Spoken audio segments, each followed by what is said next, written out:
All right, hello everybody. Just want to show you the throwing and catching activity we're doing today. We are about, this is our second, about 2.5 weeks into our school year. So we are into our throwing and catching unit. This activity is for 3rd to 5th graders. Might be something I do later in the year with my 2nd graders. But I'll post a different video on K1-2, a different way of using this activity. But for 3 through 5, the way this works is they're going to be working in small teams to collect the objects that are in the hula hoops. I like this game a lot for throwing and catching because there's a lot of different ways that the students can choose their difficulty level. And it leads to a lot of success, and students seem to really enjoy it. And it's pretty fast paced. So the way it works is I break the class into 5 for this class, 5 groups. They sit behind the cones. Each group has a couple different objects that they can choose from. And what's going to happen is in front of each cone, team has 6 different hula hoops. They vary in difficulty the farther you get because you're going to have to throw from the cone.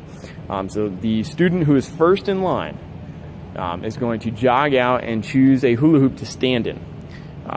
So they get to decide their difficulty level. So let's say they decide to go into the 2nd hula hoop. They're going to stand there, and the next person in line is going to get the ball that was chosen by the receiver. So they're going to pick up the ball that was chosen for them, and they're going to toss it to the person in that hula hoop. If the person in the hula hoop catches the ball, they get to grab a piece of equipment out of that hula hoop, and those are the prizes, or the point system, and they bring it back and just put it next to their cone.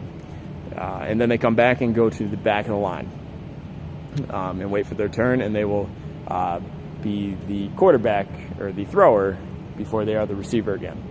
The only confusing part of this, and I wish I could have I had a diagram here to show you.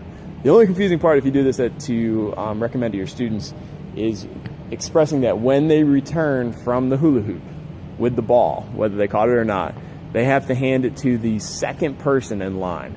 Once they get the flow of it, it's no problem. But in the beginning, they hand the ball to the 1st person in line because that's normally what you do. And then nobody knows who's running out to be the receiver. So if they hand the ball to the 2nd person in line, and just emphasize that the 1st person in line is the one that runs out and picks a hula hoop, 2nd person in line is the one that's going to be throwing.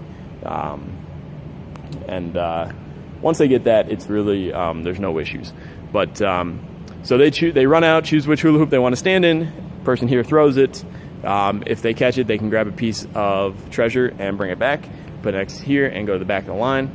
If they miss it, they just run back, go to the back of the line, and wait their turn again.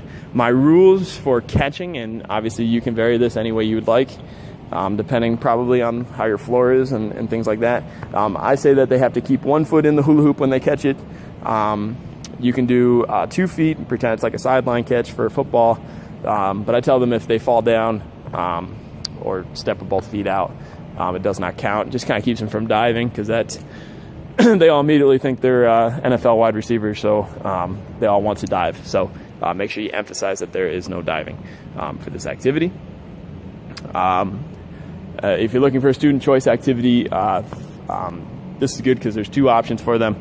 The receiver chooses what ball they want, and they choose what level they want to come out here. Once the game has gone on, as the teacher walking around, you can adjust the treasures. Sometimes I bring the treasures from the far one back up a little closer depending on the students in the group. And if I do it for one, I always just walk around and do it for everybody just so they think I'm just randomizing it. Because some students, that is pretty far. Some students can't make that. And that's the activity. We call it Collect the Treasure. We've done it for a couple years now. It's been very enjoyable. I do it a couple times a year. We can switch it up. Easy way to implement math into this as well. You could do 1 point for the objects here, 6 points down there for the objects there, down at the end, and so on and so forth in between. A lot of different ways you can do it.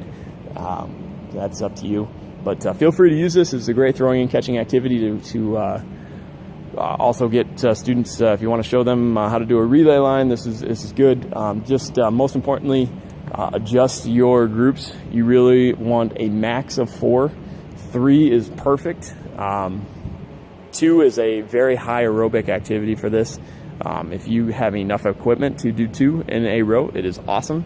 If you can do 3, it's perfect. 4 works. I'd say any larger than 4 in a group, it's not going to be effective. But feel free to use it. We've had a lot of fun with it, and hope everybody is off to a great year. Thanks for watching.